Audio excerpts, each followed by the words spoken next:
Miss world పోటీలకు సర్వం సిద్ధమైంది. రేపటి నుంచి ప్రారంభం కానున్న అందాల పోటీలకు హైదరాబాద్లోని గచ్చిబౌలి ఇండోర్ స్టేడియాన్ని అంగరంగ వైభవంగా ముస్తాబు చేశారు నిర్వాహకులు.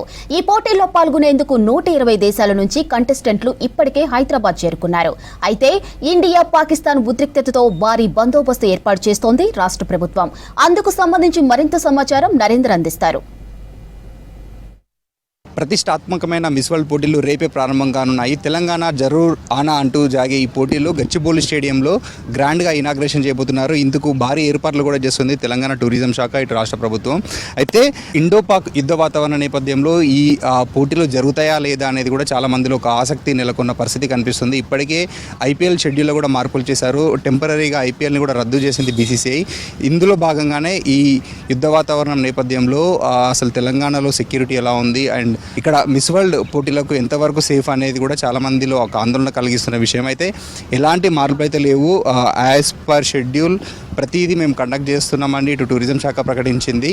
ఇప్పటి వరకు చూసుకుంటే అయితే ఓపెనింగ్ సెరమనీ రేపు గచ్చిబౌలి స్టేడియం ఇండోర్ స్టేడియంలో రేపు సాయంత్రం 5:30కు ఓపెనింగ్ సెరమనీ జరగనుంది. దీనికి దాదాపుగా 3,000 వరకు కూడా అతిథులు రాబోతున్నారు. ఇందులో టాలీవుడ్, బాలీవుడ్ సెలబ్రిటీలు ఉన్నారు, ఇటు స్పోర్ట్స్ ప్రముఖులు ఉన్నారు. దీంతోపాటు ఇటు ప్రోటోకాల్ ప్రాబ్లంలో ఇటు పొలిటీషియన్స్ అయినా, ఐఏఎస్, ఐపీఎస్ ఆఫీసర్లు అయినా కూడా చాలామంది ఇక్కడికి విజిట్ చేస్తున్నట్లు సమాచారం.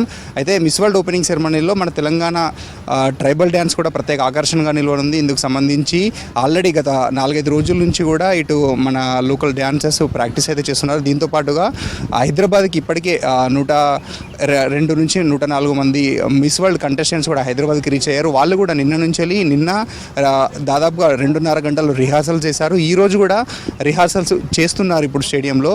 అయితే దీనికి సంబంధించింది కూడా ఇటు స్టేడియం దగ్గర కావచ్చు, మిస్ వరల్డ్ కంటెస్టెంట్స్ ఉండే హోటల్ దగ్గర కావచ్చు కూడా భారీ బందోబస్తు అయితే ఏర్పాటు చేస్తుంది ఇటు పోలీస్ శాఖ. ఇటు వచ్చిన కంటెస్టెంట్స్ని ఎయిర్పోర్ట్లో రిసీవ్ చేసుకున్నప్పటి నుంచి కూడా వాళ్ళు హోటల్కి రీచ్ అయ్యే వరకు కూడా వాళ్ళకి సపరేట్గా ప్రత్యేకంగా పెట్రోలింగ్ ఏర్పాటు చేస్తున్నారు. దాంతోపాటు గచ్చిబౌలి స్టేడియంలో కూడా వాళ్ళు ఎక్కడెక్కడికి వెళ్తున్నారు అంటూ ప్రతిదీ కూడా క్షుణ్ణంగా పరిశీలించి వాళ్ళకి ఎవ్వరూ దగ్గరికి రానివ్వకుండా, హోటల్లో కూడా దగ్గరికి రానివ్వకుండా సెక్యూరిటీ అయితే ఏర్పాటు చేస్తున్నట్టు కనిపిస్తున్న పరిస్థితి. అయితే ఇక్కడ బాంబ్ స్క్వాడ్స్ కూడా కావచ్చు, ఇటు డాగ్ స్క్వాడ్ కావచ్చు, ప్రత్యేకంగా అయితే టీమ్స్ ఏర్పాటు చేసి ప్రతిదీ క్షుణ్ణంగా తనిఖీ చేస్తున్నారు. దీంతో పాటుగా చూసుకున్నట్టయితే మొత్తం మిస్ వరల్డ్ అనేది తెలంగాణలో 25 రోజుల పాటు జరుగుతుంది. 25 రోజులలో కూడా మొత్తం 5 వేదికలలో పోటీలు జరుగుతుంటే దీంతో పాటు తెలంగాణలో ఉన్న టూరిజం స్పాట్లని ప్రమోట్ చేసేందుకు గ్లోబల్ మ్యాప్పై తెలంగాణ టూరిస్ట్ స్పాట్లను నిలిపేందుకు మిస్ వరల్డ్ కంటెస్టెంట్స్ అయితే ప్రత్యేక టూర్ ప్లానింగ్ కూడా ఏర్పాటు చేసింది రాష్ట్ర టూరిజం శాఖ. ఇందులో భాగంగానే 10 తారీఖు గచ్చిబౌలి స్టేడియంలో ఓపెనింగ్ అయిన తర్వాత 11 తారీఖు రెస్ట్ ఉంటుంది. 12 తారీఖు నాగార్జున సాగర్ కొంతమందితో నాగార్జున సాగర్ టూర్ ఉంది. 13 తారీఖేమో ఇటు చార్మినార్ దగ్గర 120 మంది కంటెస్టెంట్స్ అయితే స్పెషల్గా హెరిటేజ్ టూర్ ప్లాన్ చేశారు. హెరిటేజ్ వాక్ ఉంటుంది అక్కడ. ఈవినింగ్ 4:30 to 5:30 అక్కడే ఫోటో షూట్స్ కూడా ఉంటాయి. దాని తర్వాత 6:30 to 9 o'clock వరకు చౌమహల్లా ప్యాలెస్లో ఓపెనింగ్ వీళ్ళందరికీ గెస్ట్లకి అందరికీ గ్రాండ్గా డిన్నర్ ఏర్పాటు చేస్తున్నారు. దాంట్లో మ్యూజిక్ కన్సర్ట్ కూడా కండక్ట్ చేస్తుంది. దీంతోపాటు ఇటు 14, 15 తారీఖులలో ఇటు రామప్ప టెంపుల్ విజిట్ ఉంది, యాదగిరిగుట్ట విజిట్ ఉంది, మహబూబ్ నగర్లోని పిల్లల మర్రి విజిట్ ఉంది. దీంతోపాటు హ్యాండ్లూమ్ని ప్రమోట్ చేసేందుకు పోచంపల్లికి కూడా ఈ మిస్ వరల్డ్ కంటెస్టెంట్స్ని తీసుకెళ్తున్నారు. అయితే ఈ ఇండియా పాకిస్తాన్ యుద్ధ వాతావరణంలో కొంచెం పోలీస్ సెక్యూరిటీ కరెక్ట్ ఇస్తుందా లేదంటే ఏమన్నా అవాంఛనీయ ఘటనలు జరిగితే మొత్తం ప్రపంచవ్యాప్తంగా ఇది ఇష్యూ రేజ్ అవుతుంది. కాబట్టి ఈ పోటీలలో ఏమన్నా మార్పులు అంటే షెడ్యూల్ మొత్తం ఇప్పుడు హైదరాబాద్ నుంచి నాగార్జున సాగర్ వెళ్ళాలంటే దాదాపు 2 నుంచి 250 కిలోమీటర్ల డిస్టెన్స్ ఉంటుంది. రామప్ప టెంపుల్ కూడా 250 నుంచి 300 కిలోమీటర్ల డిస్టెన్స్ ఉంటుంది. సో ఇంత దూరం 4 బస్సులలో వీళ్ళని తీసుకెళ్లడం ఎంతవరకు సేఫ్ అనేది కూడా ఒక క్వశ్చన్ మార్క్ అయితే వినిపిస్తుంది. ఇందులో భాగంగానే అసలు ఏమన్నా షెడ్యూల్లో ఏమన్నా చేంజెస్ ఉంటాయా లేదనేది ఇంకా టూరిజం శాఖ కావచ్చు, ఇటు రాష్ట్ర ప్రభుత్వం కావచ్చు ఎక్కడైతే ఇప్పటివరకు దీని మీద స్పందించలేదు.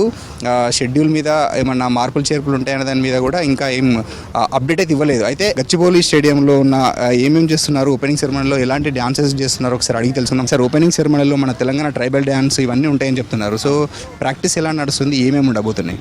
ఇప్పుడు తెలంగాణ అంటే మనందరికీ తెలిసిందే, సకల కళల ఖజానా తెలంగాణ, సర్వ సంస్కృతుల నజరానా తెలంగాణ.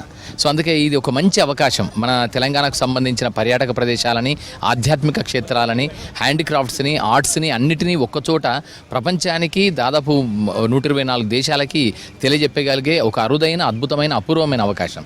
సో అందుకే దీన్ని ప్రభుత్వ ఆదేశాల మేరకు చక్కగా ఉపయోగించుకోవాలనే ఆలోచనతో department of language and culture ద్వారా, భాషా సాంస్కృతిక శాఖ ద్వారా రకరకాల సాంస్కృతిక కార్యక్రమాలని 28 వేదికల మీద 28 రోజుల పాటు ఏర్పాటు చేయడం జరిగింది. దాంట్లో ప్రధానంగా మనకు ఈ ప్రారంభోత్సవ వేడుకలు ఏవైతే ఉన్నాయో ఆ ప్రారంభోత్సవ వేడుకలలో చాలా చక్కని కార్యక్రమాలని రూపొందించడం జరిగింది.